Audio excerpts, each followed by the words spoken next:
The dust of West Texas didn't just settle on your skin. It settled on your soul, a fine grit of broken dreams and relentless sun. For Beatrice Dunn, arriving from the damp cobblestones of Boston, it was a physical assault. She had traveled 2,000 miles on a promise whispered in carefully penned letters, a promise of a new life as the wife of a decorated soldier at Fort Concho. But as the iron gates of the fort groaned open, the sheer brutal reality of the heat and the vast, unforgiving emptiness of the plains crashed down upon her. The world didn't fade to black. It dissolved into a blinding white. And the strong arms that caught her before she struck the baked earth did not belong to the uniformed man she expected. They belonged to a warrior whose silence was as vast as the land itself. A man who was not from town. The journey had stripped away the layers of Beatrice's former life, like a snake shedding its skin. The plush velvet of the Pullman car had given way to the splintered bench of a local train, which in turn had been replaced by the merciless jostling of a stagecoach. Each mile westward was a mile further from the scandal that had sent her fleeing the hushed accusations and the averted eyes of Boston society. She was not the guilty party, merely a witness to a powerful man's malfeasance. But in 1885, a woman's reputation was a fragile thing, easily shattered. A mail-order bride advertisement in the Matrimonial News had seemed less like a desperate gamble and more like a lifeline. Sergeant Thomas O'Connell's letters had been her anchor. He wrote of honor, of building a future of a home under the wide Texas sky. His penmanship was firm, his words reassuring. He was a man of discipline and structure, a welcome antidote to the chaos that had engulfed her life. He had sent a tintype photograph, a man in a crisp blue uniform, with a square jaw, a formidable mustache, and eyes that seemed to look right through the camera, promising stability. Now standing before the very gates of Fort Concho that promised stability, felt like a mirage. The fort was not the romantic outpost of her imagination. It was a sprawling, functional collection of limestone buildings baking under a sky of hammered brass. The air was thick with the smell of horse sweat and wood smoke. Dust, a relentless choking powder, coated everything, including the inside of her throat. She saw him then. Sergeant O'Connell. He was taller than the photograph suggested, broader in the shoulder. He stood with a cluster of other soldiers, his uniform immaculate despite the heat, his posture a ramrod of military pride. He was handsome, just as the tintype promised. But as he spotted the stagecoach and his gaze fell upon her, a flicker of something other than welcome crossed his face. It was appraisal. The look a man gives a horse he's considering for purchase. Beatrice, clutching her small, worn carpet bag, stepped down from the coach. Her high-collared traveling dress, a sensible navy wool that had been the height of Boston propriety, was a furnace. A wave of dizziness washed over her. The sounds of the fort, a blacksmith's hammer, the distant call of a bugle, the murmur of voices receding into a dull roar. She put a gloved hand to her temple, trying to anchor herself. Miss Dunn O'Connell's voice was a baritone, but it lacked the warmth of his letters. It was a voice of command, not of welcome. She tried to form a reply, to smile, to be the composed, suitable bride he was expecting. But her vision was tunneling, the edges blurring into a shimmering white heat. The limestone buildings seemed to ripple and sway. Her meticulously constructed composure, the very thing that had gotten her through the last 6 months of hell, was finally, irrevocably breaking. "It's the heat," she managed to whisper, her voice a thread. O'Connell took a half-step forward, a frown of impatience creasing his brow. It was clear this was an inconvenience, a disruption to the orderly arrival he had envisioned. But before he could reach her, a shadow fell over her. The air seemed to cool by a degree, the oppressive sunlight momentarily blocked. A presence silent and sudden was beside her. She didn't hear him approach. He was simply there. Her knees buckled.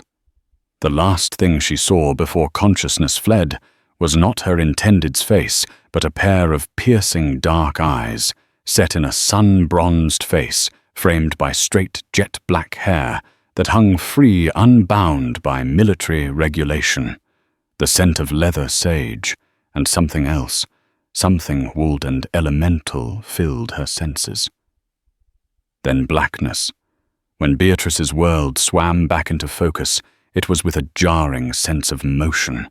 She was not on the ground. She was being carried. Her head was pillowed against a chest as solid as an oak tree, and the arms around her were immensely strong, yet surprisingly gentle. She cracked her eyes open, her vision still blurry.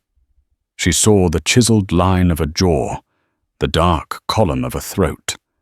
A beaded amulet of bone and turquoise rested against the man's collarbone. This was not Sergeant O'Connell. The uniform was gone, replaced by worn buckskin and soft leather. A murmur, sharp and disapproving, cut through the haze. "Put her down, Cade. Now!" It was O'Connell's voice, tight with fury. Beatrice's carrier stopped. He didn't respond immediately, his silence a stark contrast to the sergeant's clipped command. She could feel the slow, steady beat of his heart against her cheek.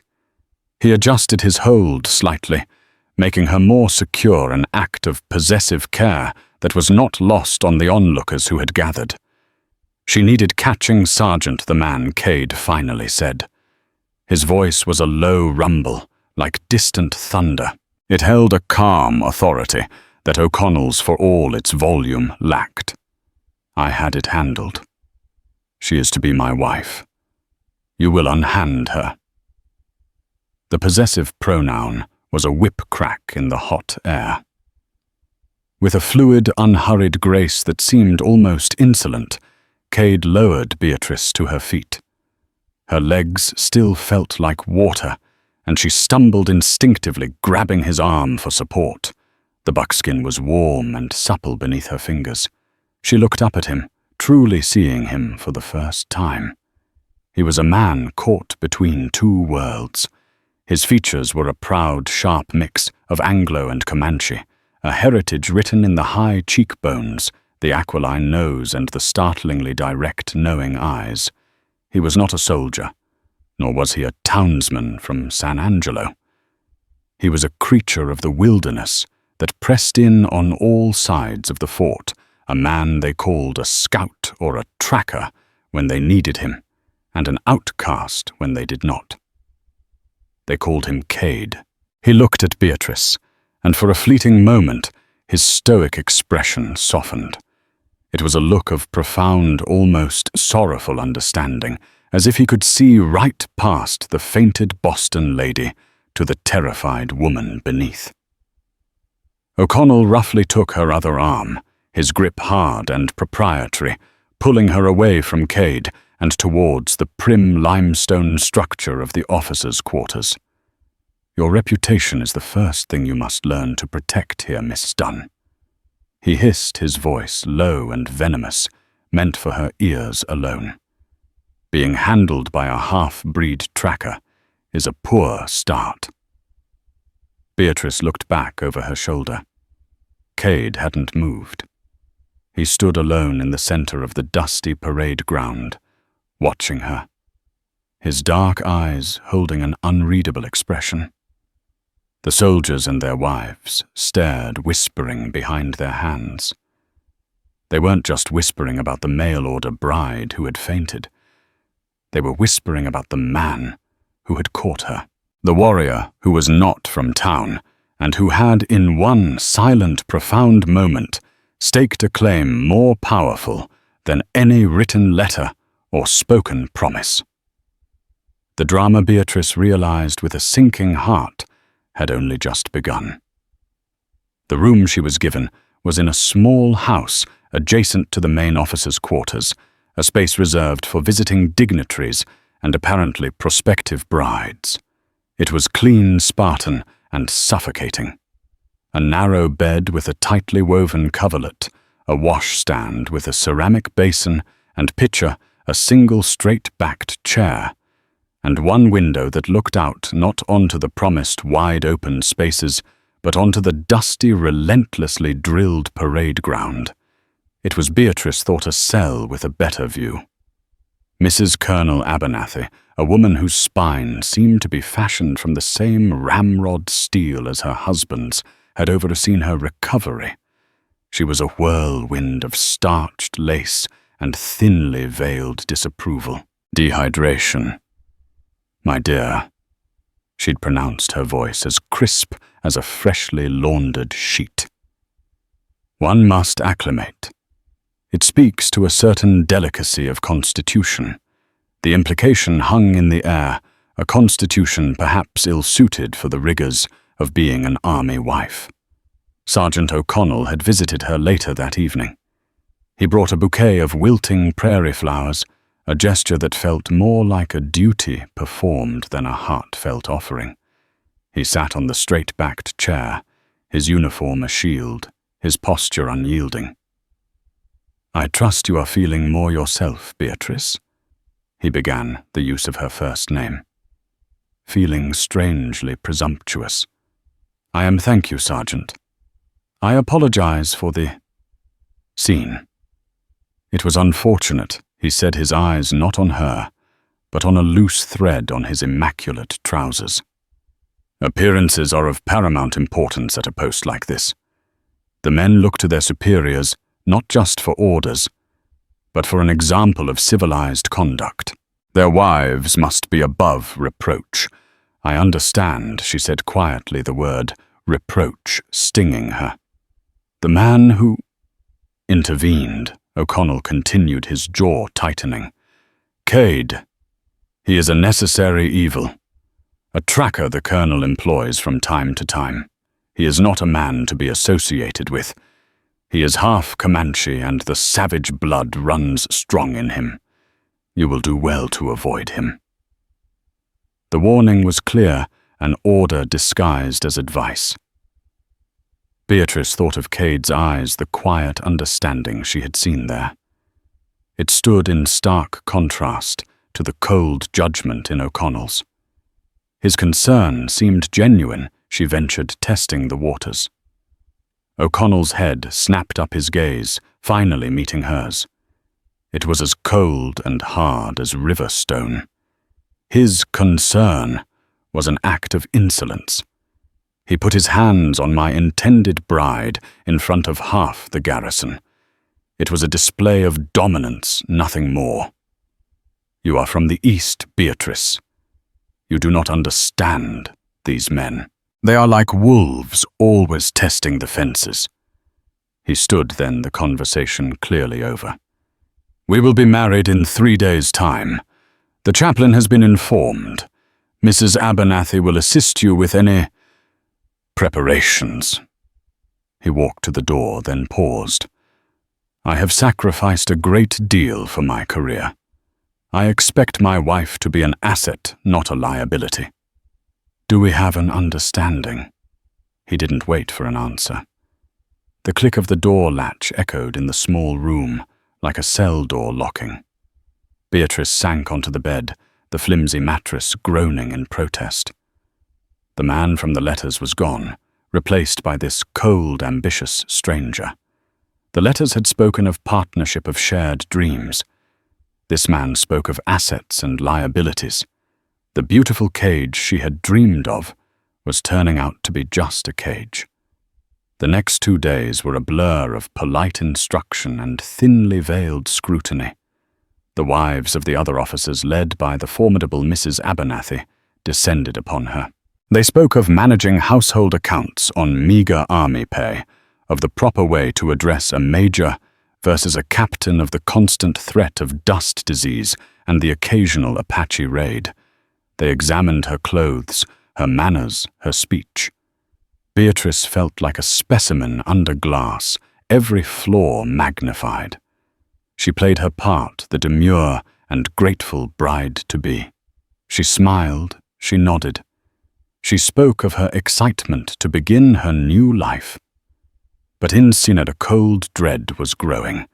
She had fled one prison only to lock herself into another. This one, however, was of her own making. On the afternoon before her wedding, seeking a moment's respite, she slipped out of her quarters. The relentless sun was beginning its slow descent, painting the western sky in hues of orange and violet. Heeding O'Connell's warning, she kept to the perimeter of the fort, walking along the inside of the tall stockade walls. She found a small, quiet corner near the stables, where the scent of hay mingled with the cooling air. She leaned against the rough-hewn wood, closing her eyes. Was it too late to turn back? The thought was terrifying. She had no money, no one to turn to. To refuse the marriage now would be a scandal far greater than the one she'd fled. She would be utterly ruined, stranded at the edge of the world. $1 silver for your thoughts would be a bad trade. They look to be heavy ones. The voice was that low, quiet rumble. Her eyes snapped open. Cade was leaning against the opposite wall of the stockade, about 20 feet away, as if he had materialized from the evening shadows. He wasn't in buckskin today, but in simple denim trousers and a loose cotton shirt, a attire that made him look less like a warrior and more like a ranch hand, though no less imposing. She stiffened, O'Connell's words ringing in her ears. I was just taking the air, Mr. Cade." He ignored the formal address. "They call this place a fort," he said, his gaze sweeping over the limestone buildings and the parade ground. "A bastion of safety. But a cage is only safe for the one who holds the key." His words struck her with the force of a physical blow. He had in one sentence articulated the very fear that was strangling her. "You speak in riddles," she said, her voice a little shaky. "Do I?" He pushed off the wall and took a few slow steps toward her. He moved with a predator's grace, silent and deliberate. He stopped a respectful distance away.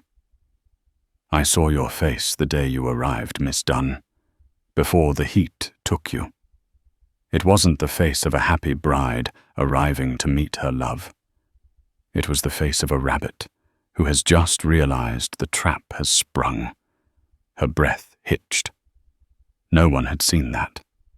Not the judgmental Mrs. Abernathy, not her cold-eyed fiancé. Only this man, this savage outcast. "You don't know anything about me," she retorted, a flash of her old Boston fire returning. "I know you come from a place with more rain than sun. I know you hold yourself like you're waiting for a blow to fall. And I know the sergeant," he said, his voice dropping slightly, "is a man who values a polished boot more than a true heart." The silence between them stretched thick with unspoken truths. Beatrice felt a dangerous urge to confide in him, to unburden the whole sordid story of her flight from Boston. It was madness. He was the very person she had been warned against. "Why are you speaking to me?" she finally asked. "The Llano. The plains, they test you," he said, looking out past the stockade walls towards the endless horizon.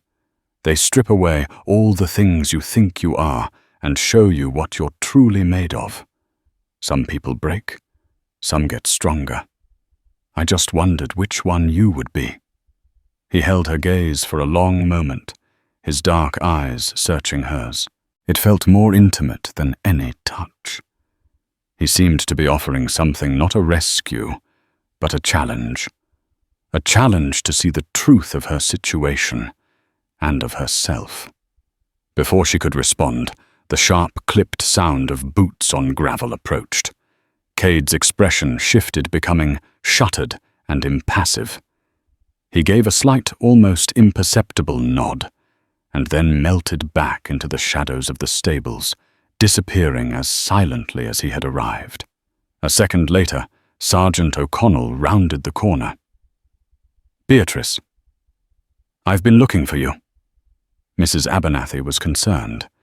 "It is not proper for you to be wandering about unescorted."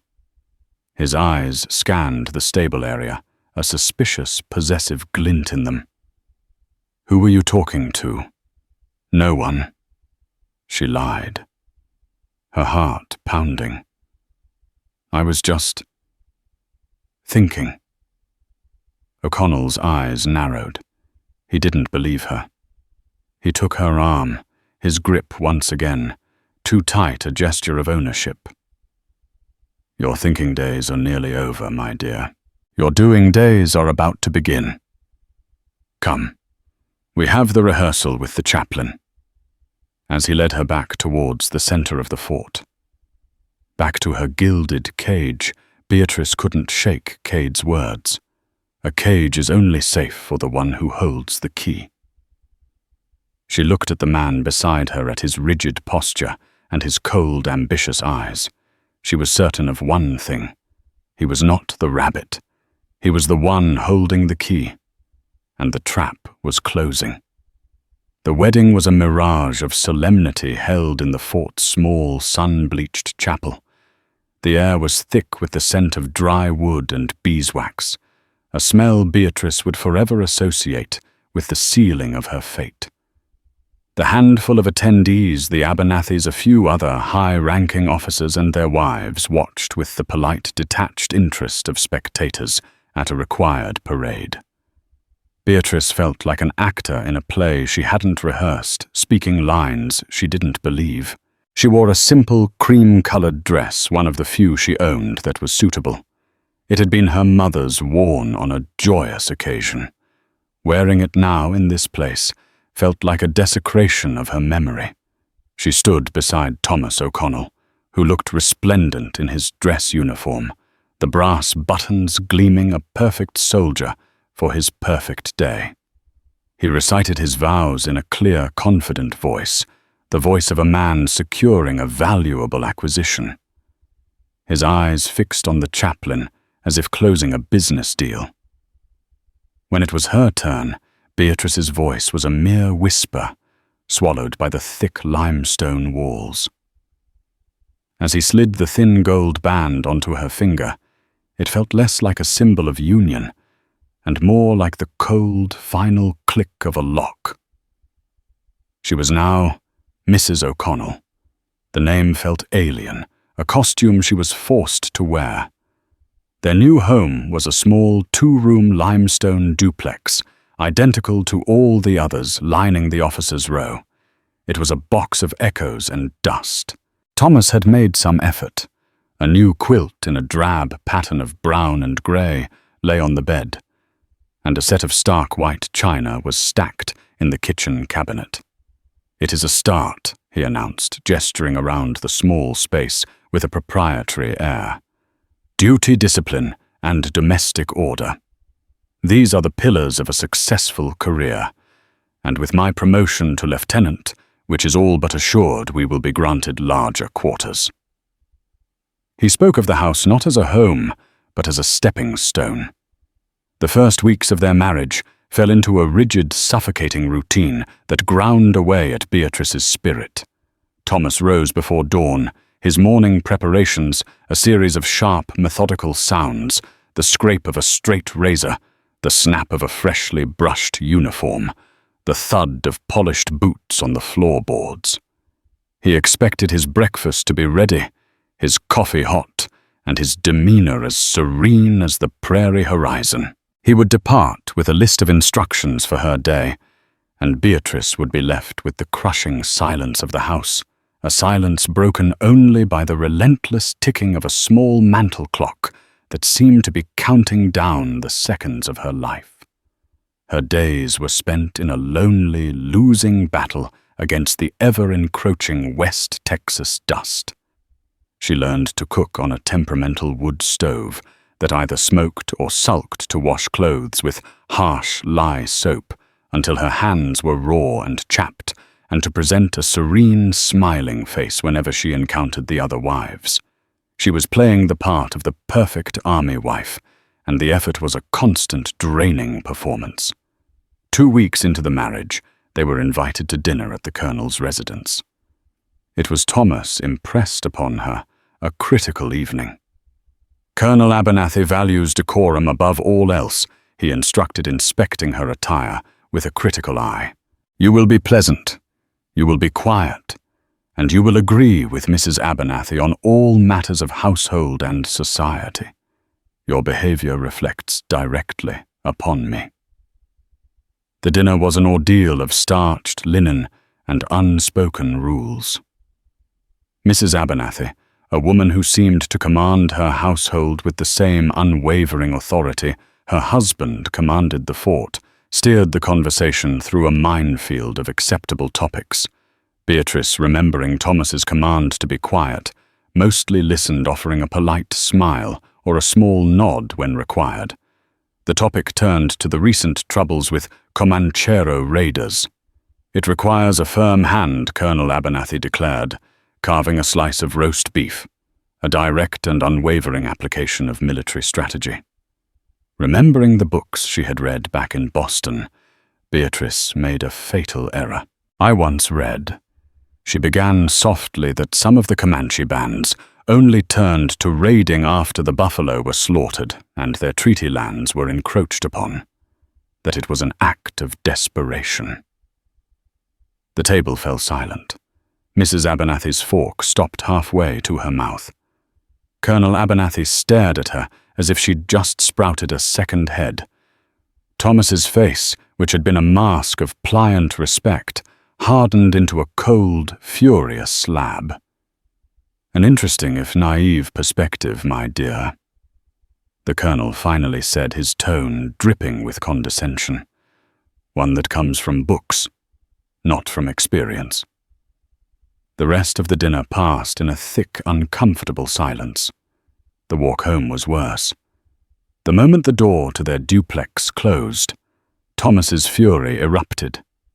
"What in God's name were you thinking?" He hissed, his voice a low, venomous whip. Quoting books. "Speaking of desperation, you made me look like a fool, as if I had married some radical sympathizer from the East. Do you have any idea the damage you have done?"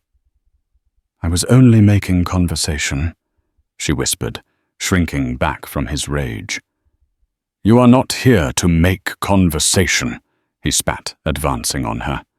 "You are here to be a credit to me, an asset, and tonight you are a profound liability." He didn't strike her, but the menace in his posture, the cold fire in his eyes, was a blow in itself. He slept with his back to her that night, a rigid wall of disapproval in their shared bed. After that night, Beatrice retreated further into herself. She learned that silence was her safest refuge. Thomas, she now understood completely, was a man of surfaces, and her role was to be the most polished surface of all. Their conversations, if they could be called that, were monologues of his ambitions, his frustrations with his superiors, and his disdain for the enlisted men. He never asked about her thoughts, her feelings, or her past. It was as if her life had only begun the moment she stepped off that stagecoach, a blank slate upon which he could write his own future. One sweltering afternoon, a month into the marriage, he came home earlier than usual.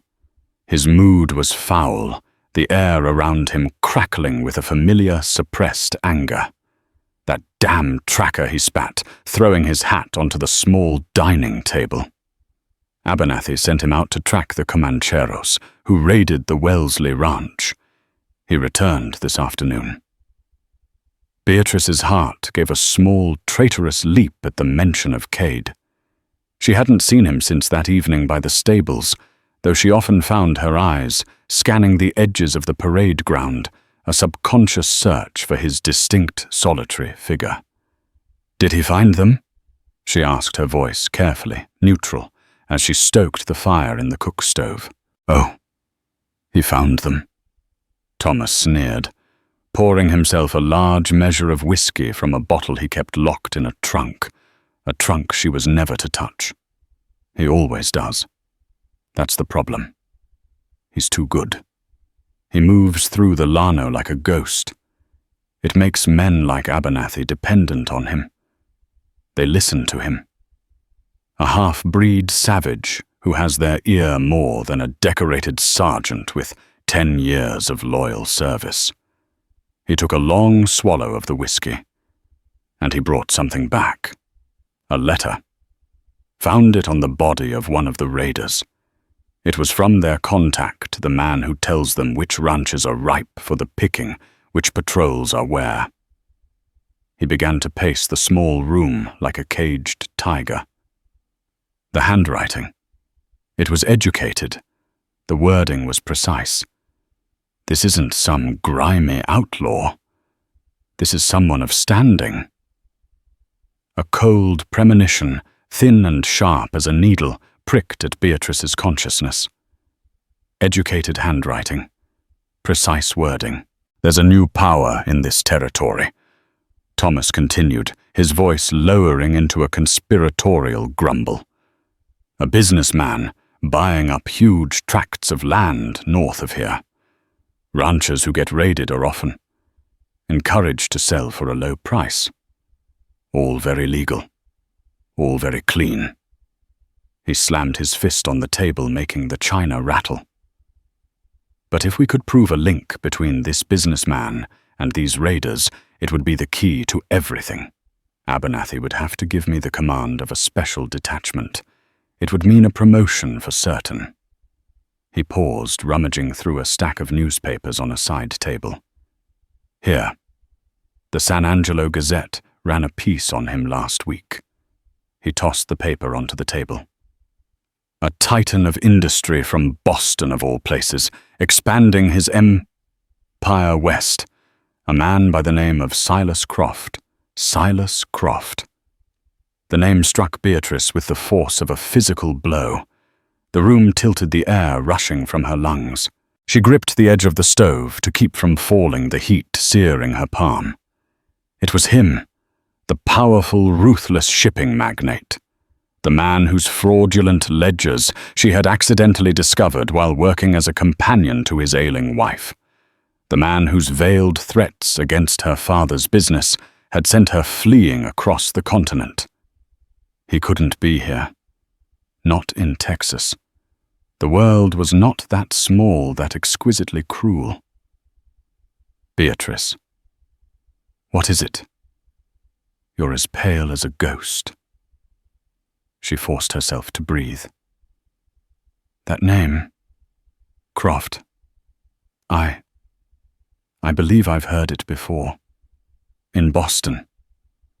"Of course you have. He's one of the richest men in the country," Thomas said, too wrapped up in his own ambition to notice the sheer terror in her eyes. Imagine a man like that, brought down by a humble sergeant. They'd be talking about it all the way to Washington. It wasn't a coincidence. It was a net, a trap laid across a continent. Silas Croft wasn't just expanding his empire. He was tying up loose ends. Her flight to Texas, her marriage to a soldier at this remote fort. It had all been orchestrated. The matrimonial advertisement. Had it been a plant? Had Thomas's letters been a lure? Was he Croft's man? The thought was so monstrous, so outlandish, that she almost dismissed it. But the cold dread in her gut, the icy certainty that settled in her bones, told her otherwise. Her carefully constructed world, her gilded cage, had just revealed a hidden, far more terrifying dimension. She was not just a neglected wife. She was a prisoner marked for death. Proof came a week later. Thomas announced he was riding to San Angelo for supplies. He was gone for 2 days. The night he returned, Beatrice awoke to a sound, a floorboard creaking in the main room. She lay still, her eyes slitted open, feigning sleep. Through the open bedroom door, she saw him by the light of a low burning lamp. He had his locked trunk open. He pulled out a small, heavy leather pouch and emptied its contents onto the table. A cascade of gold coins spilled out, gleaming in the lamplight.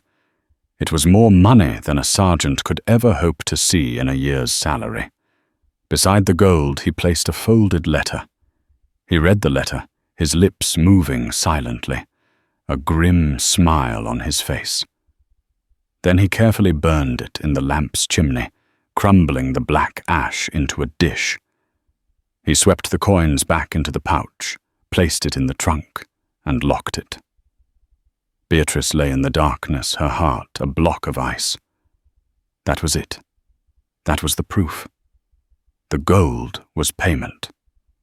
The burned letter was new instructions. The next day, while he was on duty, her fear finally overpowered her obedience. She found the spare key to the trunk, which he foolishly kept in his uniform jacket.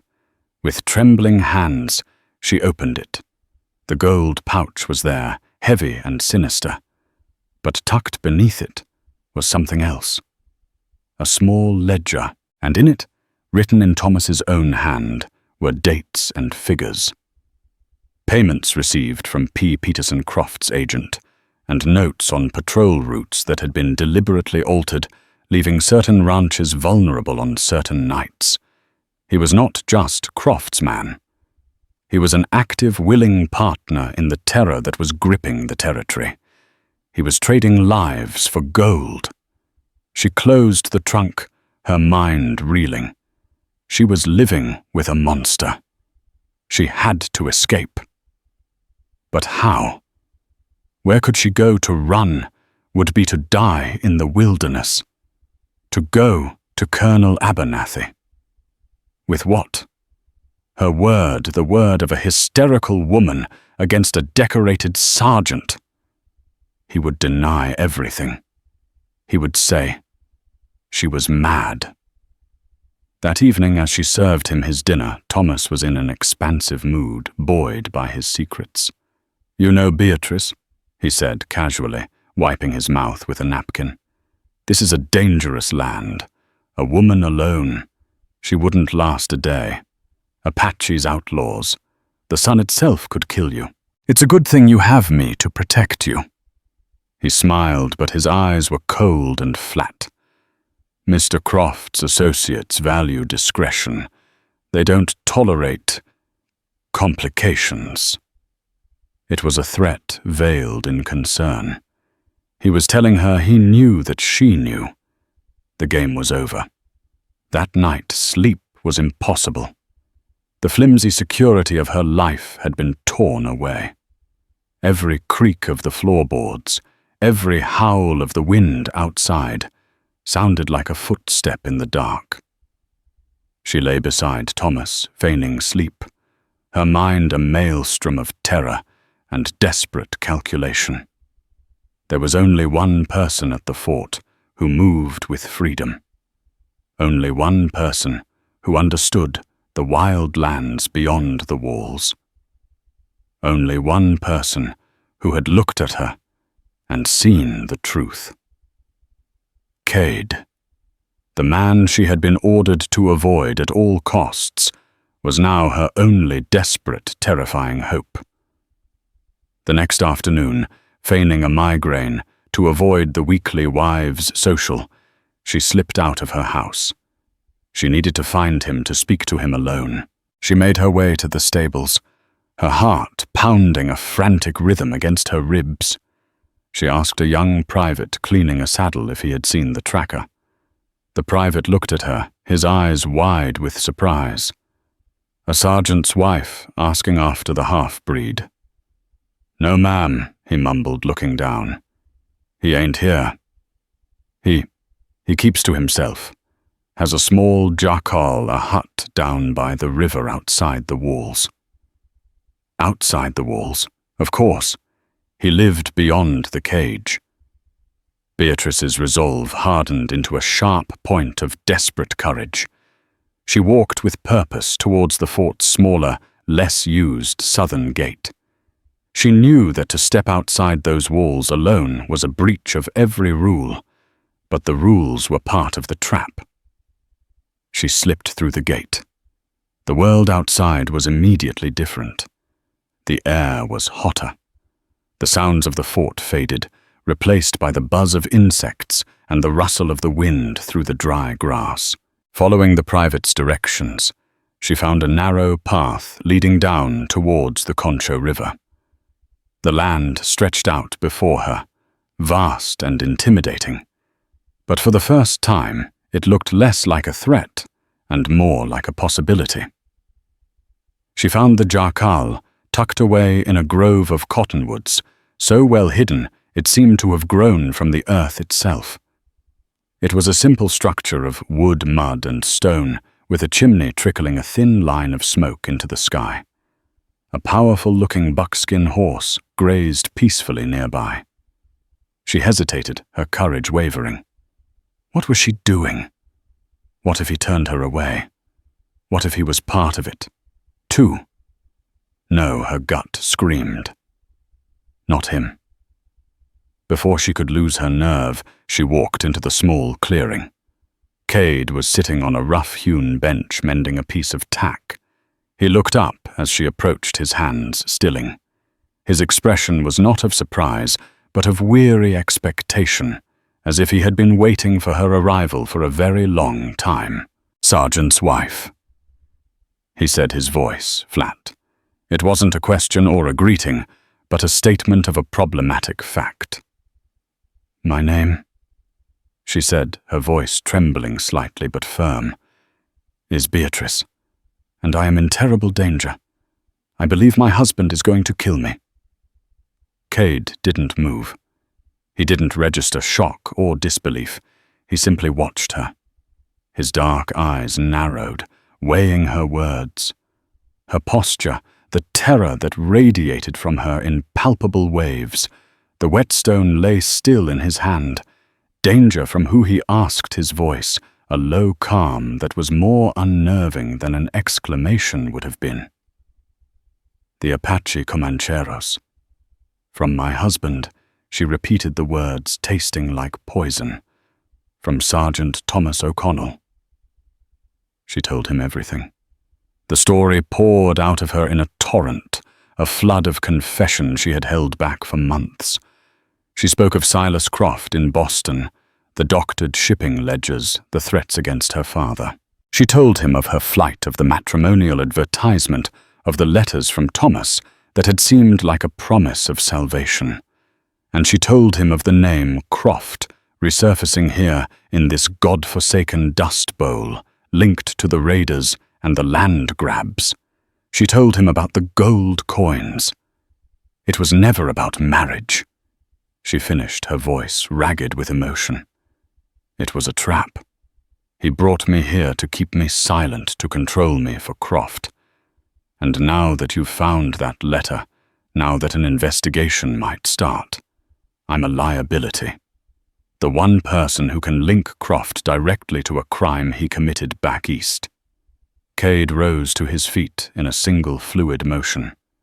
He was taller than she remembered his presence filling the small clearing. He walked to the edge of the riverbank, his back to her, and stared out at the slow-moving water. The silence stretched, broken only by the cawing of a distant crow. Beatrice's hope began to wither. She had gambled everything on this one desperate act, and perhaps he thought her mad. "He is a man who builds his house with other men's stones," Cade said, at last, his voice low and contemplative. He turned back to face her. "I have watched him. He takes credit for other men's courage. He reports patrols that never happened. He trades fort supplies with traders in San Angelo for whiskey and coin." I knew he was a snake. I didn't know how far his venom reached. He looked at her, and for the first time she saw something beyond his stoic calm. It was a flicker of cold, controlled fury. And he used you as the bait to get himself a bigger piece of the world. "You believe me?" she whispered, tears welling in her eyes. "I believe what I see," he said. "I saw the rabbit in the trap the day you arrived. Now I see the wolf circling. The Llano has its own laws, Mrs. O'Connell. It judges men for what they are, not what they pretend to be. Your husband's judgment is coming." A plan began to form in that moment, a silent communication passing between them. It was a wild, dangerous plan, with no guarantee of success. "Tomorrow," Cade said, his voice now crisp and decisive. "O'Connell is leading a 2-day patrol to the south. It's a sham. He'll go 5 miles, make camp, and come back with a report of seeing nothing. It's what he always does. While he is gone, you will pack a small bag, only what you can carry. Food, water, your warmest cloak. At dusk, you will walk to the eastern wall near the old, abandoned guard tower. You will not use the gate. There is a place where the chinking between the stones has come loose. You can work a foothold there. I will be waiting on the other side." And then what she asked, her heart hammering. "Where do we go?" "There's a place, a line shack in the canyons a day's ride from here. No one knows it. We will wait there. The letter I found on the Comanchero is with Colonel Abernathy. Croft and your husband will want that letter to disappear, and they'll want the man who found it to disappear too. They will come for me, but I will not be where they expect me to be. I will be with you, and when they come, we will be ready." It was insane. He was proposing she become a fugitive, trusting her life completely to a man she barely knew, a man her entire society deemed a savage. But looking into his steady, resolute eyes, she felt a sense of certainty she hadn't felt in years. He was not a man of surfaces. He was a man of substance, as real and as solid as the ancient stones around them. "I will be there," she said. The next 24 hours were the longest of Beatrice's life. She performed her wifely duties in a fog of adrenaline. She saw Thomas off on his patrol, handing him his packed saddlebags, with a steady hand that belied the tremor in her soul. "Be safe, Thomas," she said, and the lie almost choked her. He gave her a perfunctory peck on the cheek, his mind already on the charade he was about to perform. As dusk began to settle, painting the sky in bruised purples and oranges, Beatrice made her move. She packed as instructed a loaf of bread, a canteen of water, her father's silver pocket watch, and her warmest wool cloak.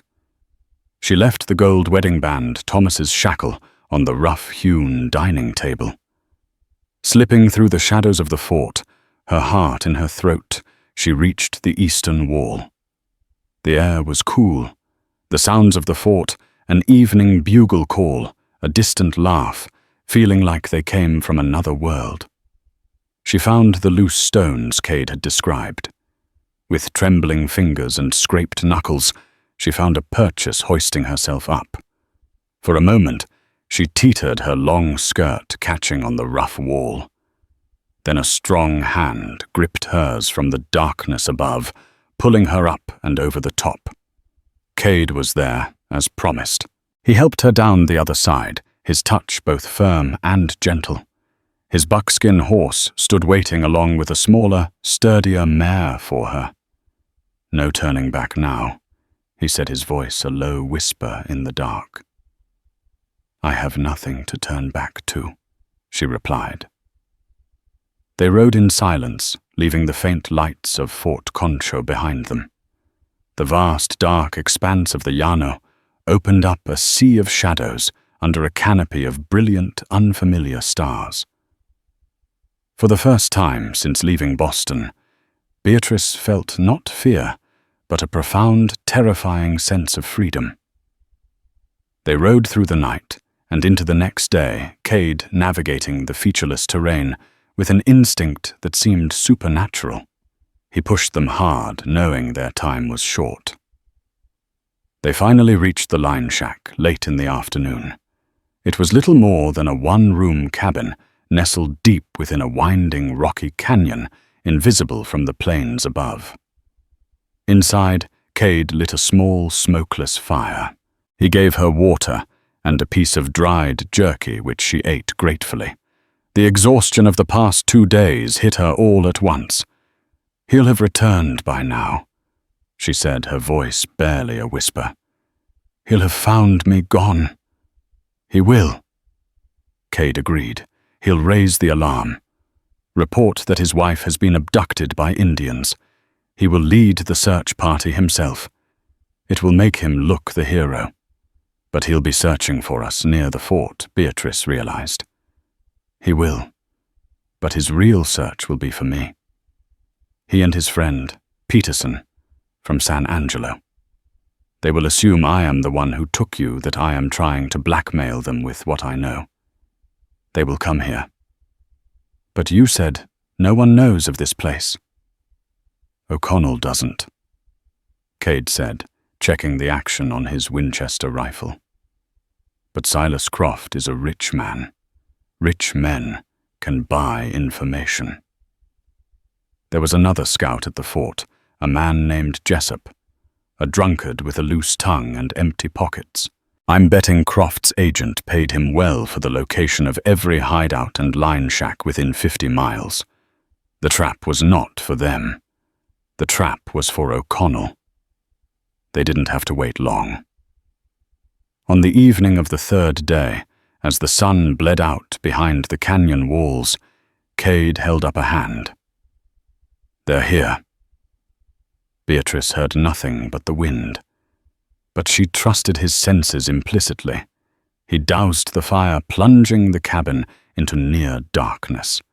He motioned for her to stay low against the back wall and took up a position by the single small window. Minutes later she heard it, the crunch of boots on gravel. 2 men. "He's in there," a voice hissed. It was Thomas. "The half-breed took her, just like I said. We go in fast. No witnesses, Peterson. That's the deal. Just get it done, Sergeant." Another voice, smoother and colder, replied. "Mr. Croft does not tolerate loose ends." The cabin door burst open, splintering off its leather hinges. 2 figures filled the frame, silhouetted against the dying light, pistols raised. But the cabin was empty. A voice came from the rocks above them. "Looking for me?" Sergeant Thomas and Peterson spun around, their faces a mask of confusion and rage. Cade stood on the canyon rim above them, his Winchester held loosely, almost casually at his side. He was a silhouette of judgment against the twilight sky. Cade Thomas yelled, his composure shattering. "You bastard! Where is she? She is under my protection." Cade's voice boomed, echoing off the canyon walls. "A protection you failed to provide. She is my wife. She is Croft's witness." Cade retorted. "You brought her here to be silenced. You conspired with murderers and thieves. You dishonored your uniform and your name." He paused, letting the words hang in the air. "Colonel Abernathy found your stash of gold coins this morning. He also found your letters to Peterson. He knows everything." Peterson, the colder of the 2, reacted first. He raised his pistol, firing wildly up at the canyon rim. The shot went wide, the bullet ricocheting with a high-pitched whine. Before he could fire again, the crack of Cade's Winchester echoed through the canyon. It was a single, precise shot. Peterson crumpled to the ground, his pistol clattering on the rocks. Thomas stared at his fallen cohort, then up at Cade, his face a mask of pure animalistic fury. With a roar of rage, he dropped his pistol and scrambled up the rocks towards Cade, his hands like claws. He would kill him with his bare hands. Beatrice watched in horror from the cabin doorway. Cade didn't fire again. He lowered his rifle and met Thomas's charge. The two men crashed together on the narrow ledge. It was a brutal, desperate fight. Thomas had the weight and the fury, but Cade had the speed and the sure-footed grace of a man born to these rocks. The fight was short and savage. Cade used Thomas's momentum against him, sidestepping a wild punch. Thomas overbalanced and, blinded by rage, stumbled past him. His feet found only empty air. He teetered on the edge for one heart-stopping moment, his eyes wide with shocked disbelief. He reached out a desperate slant plea. Then he fell. His scream was cut short by the sickening crunch from the canyon floor below. Silence descended. The wind whispered through the rocks, a mournful sigh. Cade stood on the ledge, breathing heavily, looking down at the body of the man who had been Beatrice's husband. He then looked over at the cabin, his eyes finding hers in the growing darkness. It was over. The Llano had delivered its judgment. Slowly, Beatrice walked out of the cabin and into the twilight. She was no longer Mrs. O'Connell. She was no longer the frightened witness from Boston. The woman who had fainted at the fort gates was gone, burned away by the Texas sun and the crucible of the last few days. She looked at Cade, the warrior who had carried her, the outcast who had saved her. He was not her rescuer, not really. He was the one who had shown her how to save herself. He started down the rocks toward her, his long, weary strides eating up the distance. He stopped before her, his face grim in the pale light. "It is done," he said. "What happens now?" she asked, her voice quiet but strong. "We ride back to the fort," he said. "You will tell Abernathy the truth, all of it. The army will handle the rest. And you." He looked away towards the vast open plains that were his true home. "The army has its laws. I have mine. Our paths, they are different." In that moment, Beatrice knew she was facing the most important choice of her life. She could go back to the fort, to the civilized world that had betrayed and imprisoned her. She would be safe protected, a widow to be pitied. Or she could choose the wilderness, the uncertainty, the freedom. She reached out and for the first time touched him, not out of fear or desperation, but out of choice. Her fingers rested on the worn buckskin of his sleeve. "You once said the plains test you," she said, her voice clear and unwavering in the quiet canyon, "that they strip away all the things you think you are and show you what you're truly made of." She looked up, meeting his searching gaze. "I am not the woman who arrived here. I am not afraid of the wilderness anymore. Your path, let it be my path too." A slow, profound understanding dawned in Cade's eyes. He saw not a frightened rabbit, but a woman of steel forged in the fires of betrayal. A woman who had been tested and had not broken. He reached up and his hand covered hers, his calloused fingers interlacing with her own. It was a gesture of acceptance, of partnership. He nodded a single solemn motion. "Then we ride." He didn't ride back to the fort. He rode east towards the rising sun, towards a future as vast and unknown as the land itself. And beside him, matching his pace, rode the woman who had come west to be a bride, but had instead become a warrior in her own right. And so Beatrice Dunn, the mail-order bride who fainted at the gates, never set foot in Fort Concho again. Her story became a whispered legend among the soldiers, a cautionary tale of a woman who vanished into the wilderness with a half-breed tracker. They said the Llano swallowed her whole. But they were wrong. The Llano set her free. Her journey with Cade was not one of ease, but of profound truth, building a life not on promises penned in letters, but on shared sunrises and silent understanding. They faced hardship and danger, but they faced it together, two outcasts who found their own nation in each other under the vast, unblinking Texas sky. Thank you for listening to this tale of the Old West. If you were captivated by Beatrice's journey from a gilded cage to untamed freedom, please show your support. Hit that like button, share this story with someone who loves a good twist, and most importantly, subscribe to the channel for more original Western stories every week. Your support keeps these legends alive.